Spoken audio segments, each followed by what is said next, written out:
পুরুষ টেনশনে থাকলে বিজ্ঞান বলে ওই পুরুষ যেন তার স্ত্রীর সাথে কথা বলে, কারণ স্ত্রীর আওয়াজ স্বামীর শরীরে অক্সিটোসিন নামক কেমিক্যাল নিঃসরণ করে, যার কারণে স্বামী যতই ডিপ্রেশন বা টেনশনে থাকুক, স্ত্রীর সঙ্গে কথা বললে তার মন ভালো হয়ে যায়। ও তাই? কই দেখি তো আমারও মনটা ভালো হয় কিনা। কই গো, শুনছো? কি হলো? শোনো না, তোমার সাথে একটা কথা আছে। কি বলো, কি হয়েছে? এখানে এসে একটু বসো, তোমার সাথে একটা কথা আছে। আমার তোমার সাথে কিছু কথা আছে। কারেন্টের বিল এসছে, গ্যাসটা শেষ হয়ে গেছে, আর আমার 5,000 টাকা চাই। আমি পুজোর কেনাকাটি করতে যাবো। শুনেছো?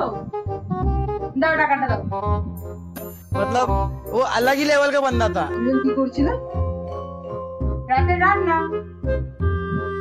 যাও গিয়ে দাদি রান্নাটা করো, খুব জোর খিদে পেয়েছে, এটাই বলার ছিল।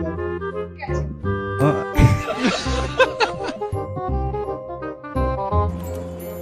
साला ये दुख का खत्म नहीं होता बे।